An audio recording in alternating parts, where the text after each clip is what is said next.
Bonjour à toutes et à tous, je suis Camille Marc-Durard, responsable marketing et communication cybersécurité chez Capgemini en France et je suis ravie de vous accueillir pour ce tout nouvel épisode d'Objectif Cyber en direct du studio 147 de Capgemini.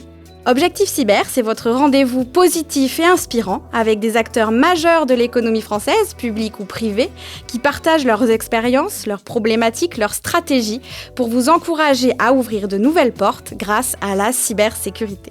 Et ce mois-ci, nous évoquerons les défis de cybersécurité auxquels sont confrontées les organisations aujourd'hui. Quelles sont les principales menaces à prendre en compte à l'heure actuelle? Comment on peut y faire face grâce à l'IA, par exemple, ou au travers de la collaboration entre tous les acteurs? Autant de questions que nous aborderons avec l'un des grands acteurs du secteur du numérique que nous n'avons plus besoin de présenter, Google Cloud. Je suis ravie de vous présenter Patrice Puichot, responsable Sales et Pre-Sales Cybersécurité chez Google Cloud. Bonjour Patrice. Bonjour Camille, bonjour à toutes et à tous. Et merci beaucoup d'être avec nous aujourd'hui. Alors, Google et Google Cloud, en tant que chef de file de l'industrie technologique, aujourd'hui, ça représente l'une des entreprises les plus attaquées au monde. Et finalement, cette position qu'on va dire privilégiée, vous confère à votre entreprise une expertise qui va être plutôt exhaustive dans le domaine de la cybersécurité. Et justement, donc le mois dernier, Google a fêté son 25e anniversaire, qui symbolise un quart de siècle de changements et d'avancées majeures dans le domaine technologique. Et donc, en tant que témoin privilégié de ces évolutions, comment est-ce que Google a vu l'importance de la cybersécurité évoluer et se transformer au fil du temps ? Si on remonte un petit peu en arrière, en septembre 98, quand Sergey Brin et Larry Page ont créé Google, ils avaient une mission qu'on a toujours d'ailleurs côté Google, c'est organiser l'information et la rendre accessible de manière universelle à tout le monde, au monde entier. On a toujours cette mission, hein. Et évidemment, c'est presque une mission sociétale, j'allais dire. On y reviendra. Absolument, on va en parler un tout petit peu tout à l'heure. Et pour faire ça, pour justement que ce soit universel, il faut que ce soit sécurisé. Il faut qu'on apporte des outils de sécurité pour protéger l'information, pour protéger la manière dont on la diffuse et pour protéger l'accès à l'information. Donc depuis quasiment le premier jour, la création de Google, nos deux fondateurs ont ça en tête. En fait, la sécurité, c'est un élément essentiel pour Google et donc pour Google Cloud, pour les clients entreprises de Google. Pendant 25 ans, la sécurité s'était tellement pris de manière importante chez Google qu'on a développé énormément d'outils, des outils d'ailleurs qui ont été utilisés d'abord en interne chez Google pour protéger les services de Google, le moteur de recherche, et puis sont venus YouTube, Maps, etc., pour protéger l'infrastructure et les employés de Google eux-mêmes. Et puis, quand Google Cloud a été créé, on s'est dit, on va réutiliser exactement la même chose, les mêmes produits, ce qu'on utilise en interne pour nous, mais on va le proposer à nos clients externes. Sur les 25 dernières années, puisque c'était le sujet de la question, l'évolution de la cybersécurité, en gros, ça n'a pas vraiment changé, hein, c'est à peu près toujours la même chose. On essaye toujours de cibler les utilisateurs, les applications, les données, les systèmes, et on voit à peu près la même typologie d'attaque depuis 25 ans. Ça a un petit peu changé avec le cloud et quelques nouveaux éléments technologiques. On reviendra tout à l'heure sur l'intelligence artificielle dans ce domaine-là. Et par contre, effectivement, même si les risques sont les mêmes, on voit qu'ils évoluent avec l'évolution de la technologie, puisque par exemple le phishing a pu évoluer avec l'intelligence artificielle, puisque ça va permettre aux hackers d'être plus crédibles, plus réalistes et plus efficaces aussi. Donc on y reviendra également, mais ça c'est un point qui est intéressant. Et du coup, justement, avant de parler de l'IA, puisqu'on se parle des menaces qui sont multiformes, qui sont en constante évolution, peut-être prenons une minute pour notre parenthèse, le conseil pratique, qu'on propose à l'ensemble de nos invités. On le sait, la cybersécurité d'une organisation, ça passe par des process, par des technologies, par le sponsorship aussi au plus haut niveau, mais ça passe aussi et surtout par l'humain, et dans le cas des entreprises, par les collaborateurs. Et donc, finalement, chaque individu, dans son utilisation des outils numériques, va être le garant de la sécurité de son organisation et un rempart contre les actes malveillants. Et du coup, dans votre rôle et avec votre regard particulier sur la cyber, c'est quoi la bonne pratique, la plus importante selon vous, pour assurer une sécurité numérique optimale ? Alors, En matière de cybersécurité, mais c'est valable aussi en matière de santé, en matière de... même sur le trafic routier ou des choses comme ça, il y a 4 piliers essentiels. La prévention, la protection, la détection et la réponse. C'est toujours la même chose et avec ces 4 piliers, on couvre absolument tout, en particulier en matière de cybersécurité. Donc la prévention, c'est comment se prévenir, comment ne pas être potentiellement victime d'un acte malveillant. La protection, c'est vous êtes la victime, vous allez vous protéger. La détection, c'est vous ne savez pas si vous avez été victime ou pas, vous ne savez pas si vous êtes infecté par un virus ou pas, donc on va vouloir détecter. Et la réponse, c'est vous avez été détecté positif et on va vouloir y répondre. Moi, mon conseil, c'est de tout mettre sur la prévention. On peut faire tout ce qu'on veut sur les 3 derniers piliers, la protection, la détection et la réponse avec les meilleurs outils. Si on n'a pas une bonne prévention, ça va servir à rien. Et la prévention, c'est avant tout de la formation. Et c'est aussi du bon sens. Donc c'est bien former ses employés, bien former ses utilisateurs, leur dire qu'il ne faut pas faire n'importe quoi. Des choses qui peuvent être assez basiques, pas prendre une clé USB, la mettre sur une machine, pas ouvrir un email dont on ne connaît pas l'émetteur, pas ouvrir des fichiers ou pas télécharger des fichiers de plus n'importe où, etc., etc. Ok, donc on mise tout sur la prévention. Presque tout. Presque tout. Pour en revenir au fil de notre discussion, on évoquait justement l'IA. Où est-ce qu'on en est aujourd'hui dans le domaine de l'intelligence artificielle et en quoi est-ce que vraiment cette IA va pouvoir contribuer à renforcer la cybersécurité des organisations selon vous ? Alors, ça, c'est une super bonne question. On parle beaucoup d'IA en ce moment, mais plus spécifiquement d'IA générative, donc d'intelligence artificielle générative. L'intelligence artificielle en elle-même, elle existe depuis très longtemps. Alors encore plus chez Google et Google Cloud, qui contiennent de l'intelligence artificielle depuis des années. Ce qui change depuis quelque temps, c'est évidemment une version particulière de l'intelligence artificielle qui est l'intelligence artificielle générative. Donc celle qui va générer du contenu texte, du contenu audio, vidéo, ce qu'on appelle du contenu multimodal. Et si on regarde côté hacker, ce qui se passe, c'est qu'en fait, les hackers peuvent utiliser un certain nombre de services d'IA générative, en général publics, pour produire du contenu pas vraiment techniquement sophistiqué, mais du contenu qui est beaucoup plus réaliste et qui du coup rend les campagnes de phishing beaucoup plus efficaces. C'est ça le danger principal en fait, c'est sur les campagnes de phishing. À moindre coût, parce que la plupart de ces IA publiques, vous avez des versions gratuites qui vous permettent de générer des images, du texte, des vidéos. On peut aller jusqu'au deepfake, ces vidéos où on voit des personnalités qui parlent et on leur fait dire quelque chose qui sont complètement fausses, mais c'est extrêmement difficile de le détecter. Donc ça, pour faire du phishing, pour tromper un utilisateur, et ensuite, évidemment, l'idée du phishing, c'est envoyer un email ou une vidéo ou un texto d'ailleurs, ou des messages audio, et le rediriger vers un site qu'on maîtrise et voler des identifiants, par exemple, et les revendre ensuite. Donc ça, côté hacker, c'est ce qu'on voit en ce moment. Côté défense, maintenant, c'est de notre côté à nous. C'est comment est-ce qu'on va utiliser l'intelligence artificielle, et en particulier l'intelligence artificielle générative, pour se protéger. Ce qu'on va essayer de faire, en fait, avec ces outils-là, c'est d'essayer d'aider les ingénieurs en sécurité à protéger de manière plus efficace. On sait tous qu'on a un problème de ressources, de disponibilité des ressources en informatique en général, en cybersécurité encore plus. Et donc, l'idée, c'est d'essayer de les accompagner avec des outils d'IA générative pour simplifier leurs tâches, pour se concentrer sur ce qui peut être vraiment une attaque détectée. Donc, on va leur enlever ce qu'on appelle le bruit. Donc, tout ce qui est faux positif, on va dire des détections qui peuvent avoir lieu, mais qui ne sont pas des attaques, en fait. Donc, on va enlever tout ça avec l'intelligence artificielle. Elle va nettoyer tout ça, grosso modo, et elle va essayer d'aider, par exemple, en donnant un contexte lié à une attaque. Quand on va détecter une vraie attaque, on va donner à l'ingénieur sécurité le contexte de cette attaque, et l'intelligence artificielle va venir chercher, par exemple, des sources de ce qu'on appelle de la threat intel, de l'intelligence. Chez Google, on connaît ça très bien parce qu'on a Mandiant en source de threat intel, et donc eux vont donner des sources, quels sont les groupes de hackers dans le monde qui sont actifs géopolitiquement sur certains pays ou dans certains secteurs, l'automobile, l'industrie, etc. Et ils vont venir donner ce contexte en fait à une alerte potentielle à l'ingénieur et essayer de l'aider à comprendre ce qui se passe extrêmement rapidement, en quelques minutes, sans avoir à lire ou à aller chercher des pages et des pages d'informations.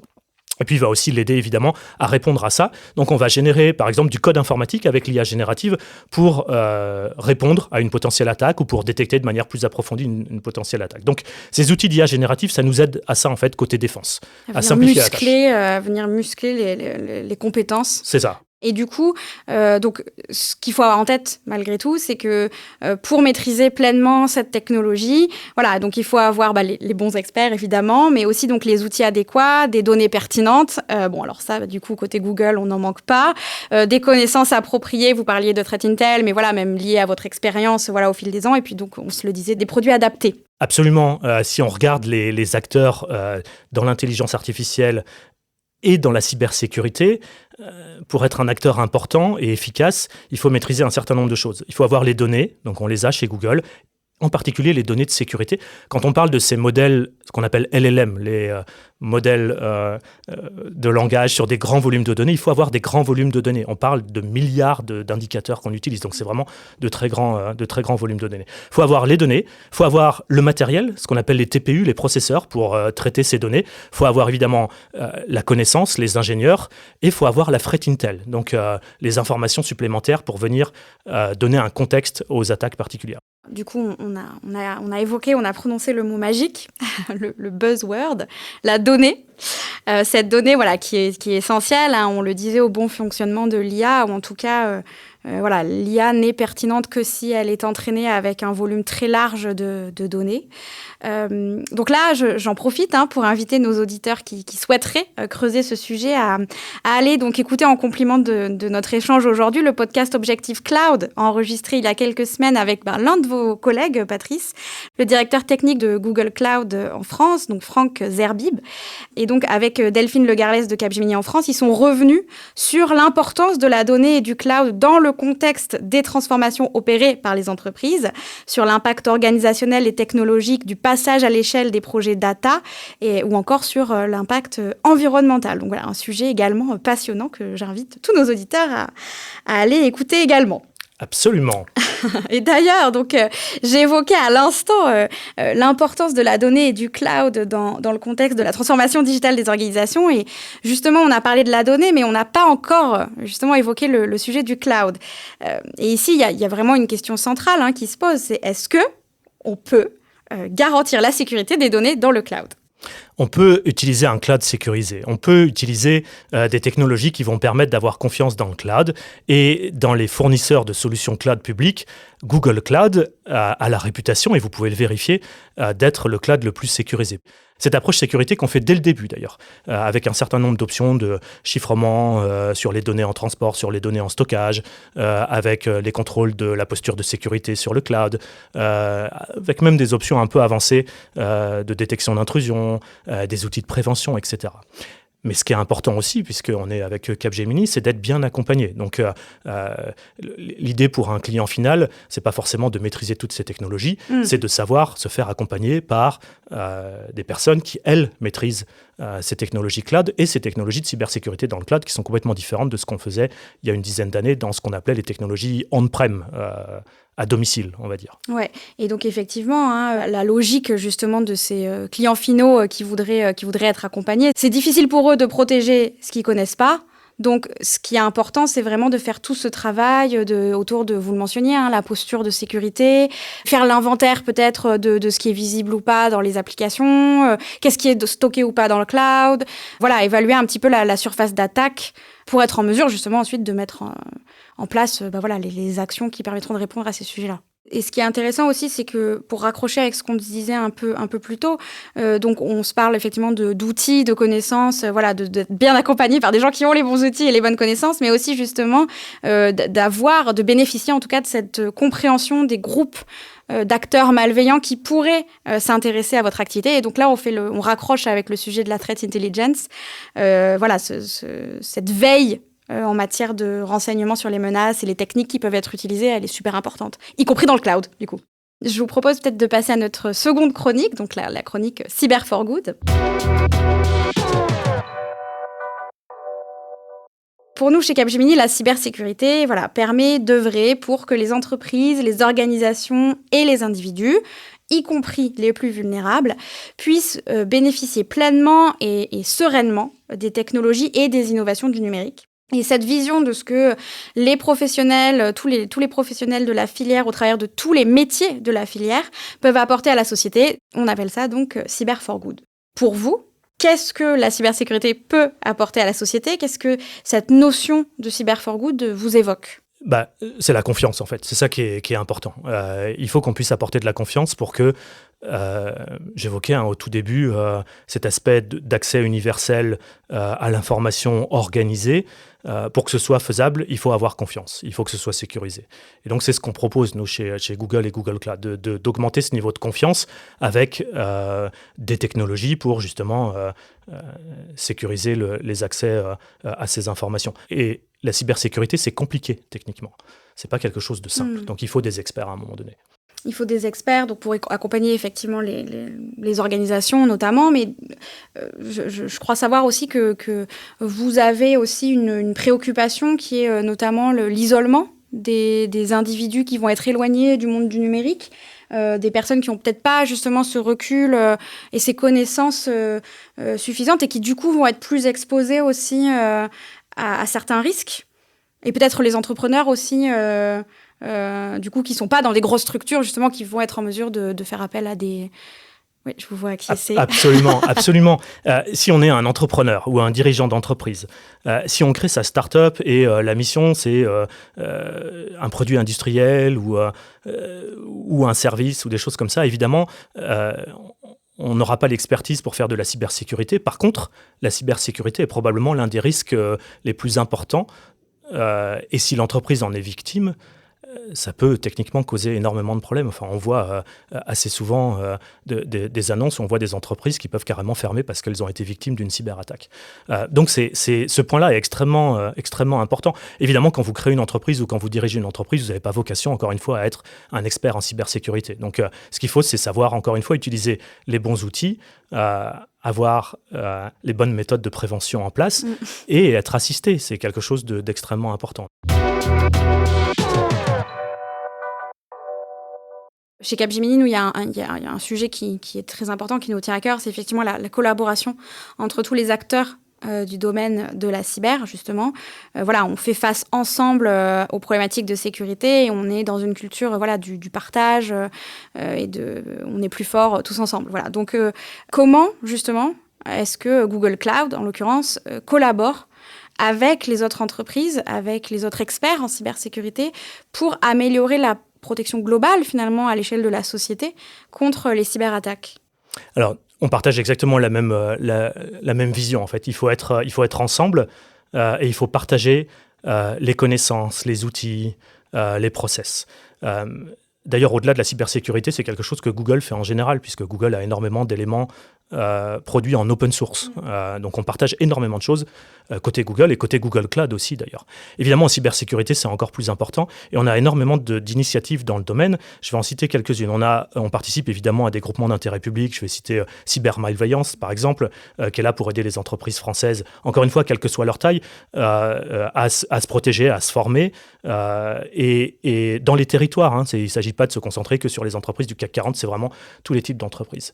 Et puis, il y a d'autres éléments. Nous, on participe aussi beaucoup à des certifications pour des carrières. Donc, il y a un programme qui s'appelle Google Career Certificate. Il y a une version cybersécurité de ce programme qui permet à n'importe qui, il n'y a pas besoin d'avoir le bac d'ailleurs, de se former, en l'occurrence ici à la cybersécurité, mais pas seulement. Il y a aussi l'intelligence artificielle ou d'autres, le cloud, d'autres technologies auxquelles on peut se former. Mais il y a en particulier ce certificat qu'on a au bout de 6 mois de formation en cybersécurité. Et puis, un point particulier sur la diversité, parce que c'est important. Nous, on a aussi on se concentre beaucoup sur, par exemple, les femmes dans la tech ou les femmes en cybersécurité. Donc, on participe à ça. On a fait, il n'y a pas très longtemps, un événement au campus cyber, par exemple, où on était en partenariat avec Pôle emploi et avec Diversity Days. Et on a travaillé avec Women for Cyber et INCO à des sujets de comment développer, comment augmenter la visibilité, la formation des femmes dans le monde de la tech et dans le monde de la cybersécurité, ce qui est quelque chose d'extrêmement important chez Google. Et effectivement, et vous mentionniez aussi le campus cyber, qui symbolise bien aussi justement cette démarche de collaboration entre tous les acteurs d'être de tous l'écosystème. Ensemble, absolument, Exactement. De participer tous ensemble. Merci beaucoup, Patrice Puchot, d'avoir participé à notre podcast. On est déjà arrivé au bout de notre discussion. Merci à vous tous qui nous écoutez. Et si, comme moi, vous avez trouvé cet échange tout à fait passionnant, n'hésitez pas à nous accorder quelques étoiles, quelques cœurs ou quelques pouces sur vos plateformes d'écoute préférées. N'hésitez pas à repartager ce podcast sur vos réseaux sociaux et surtout, pensez à vous abonner pour être les premiers prévenus de la sortie de nos nouveaux épisodes. À très bientôt pour un nouveau numéro d'Objectif Cyber.